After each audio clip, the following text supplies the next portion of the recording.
Assalamualaikum warahmatullahi wabarakatuh. Kami dari kelompok 6 akan mempresentasikan bab 5, sistem sirkulasi atau sistem peredaran darah.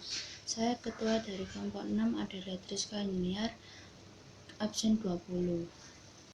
Apakah peranan jantung dan darah dalam tubuh manusia? Bagaimana hubungan kerja fungsional antara keduanya? Peran jantung adalah sebagai pemompa darah ke seluruh tubuh, dan darah itu sendiri adalah cairan kental yang dibutuhkan jantung dan tubuh. Jadi hubungan kerja antara keduanya adalah saling berhubungan. Berikut sistem peredaran darah pada manusia. Sistem peredaran darah pada manusia dibagi menjadi dua sistem, yaitu sistem peredaran tertutup dan sistem peredaran darah ganda. Sistem peredaran darah tertutup itu sendiri yaitu darah mengalir di dalam pembuluh darah, dan sistem peredaran darah ganda adalah darah mengalir 2 kali melewati jantung dalam sekali peredaran. Berikut fungsi sistem peredaran darah ada 4, yaitu 1. Transportasi, 2. Penjaga suhu tubuh, 3. Perlindungan, 4. Untuk penyangga. Lalu, darah merupakan jaringan ikat khusus yang terdiri atas sel-sel darah, kepingan darah, dan matriks yang berbentuk cairan atau plasma. Berikut karakteristik darah. Darah lebih berat dan kental dibanding air. Darah memiliki bau khas dan memiliki pH 7,35 sampai 7,45, dan darah memiliki warna merah terang hingga merah kebiruan. Volume darah yang beredar adalah 8% dari berat badan.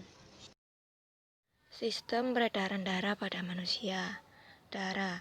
Komponen penyusun darah yang pertama yaitu plasma darah mengandung 92 air, 7% protein plasma, 1% bahan campuran kompleks organik, anorganik, dan gas darah. Jenis protein plasma, albumin, globulin, dan fibrinogen. Yang kedua, sel darah merah atau eritrosit. Berbentuk seperti cakram dan bikonkav, dibungkus membran sel yang elastis dan fleksibel. Tiap sel mengandung sekitar 300 juta molekul hemoglobin yang dapat mengikat oksigen. Jumlah 4,2 sampai 5,4 juta sel per mm kubik darah laki-laki dan 3,8 sampai 4,8 juta sel per mm kubik darah wanita. Sistem darah pada manusia. Darah. Sel darah merah, eritrosit, berfungsi mengedarkan oksigen melalui pengikatan oksigen oleh hemoglobin dan membawa karbon dioksida ke paru-paru. Pembentukannya disebut eritropoiesis, terjadi di sumsum merah tulang. Bersirkulasi selama 120 hari sebelum rapuh dan pecah.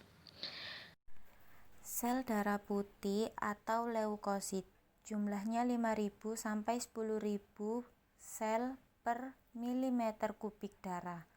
Berfungsi melindungi tubuh terhadap benda asing, virus, dan bakteri.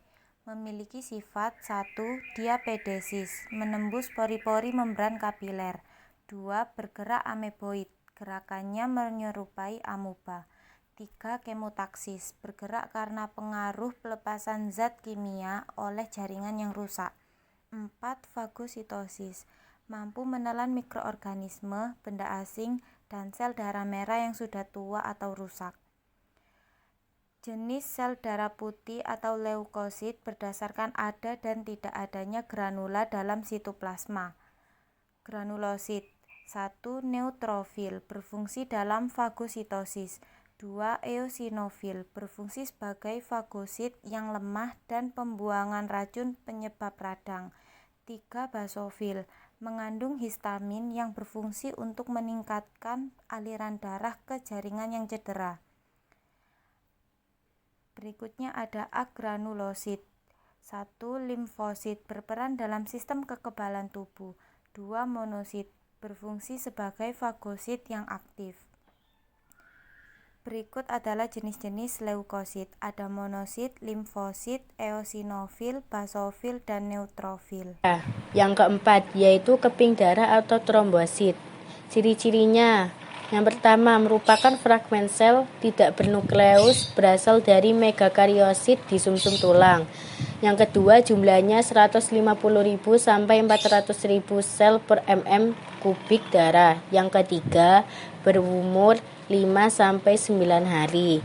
Yang keempat, berfungsi dalam hemostatis, perbaikan pembuluh darah yang robek dan pembekuan darah. Mekanisme pembekuan darah. Yang pertama, proses pembekuan darah. Luka trombosit bersentuhan dengan permukaan luka yang kasar, pecah, mengeluarkan trombokinase atau tromboplastin. Trombokinase ditambah ion kalsium ditambah vitamin K sama dengan protrombin atau trombin.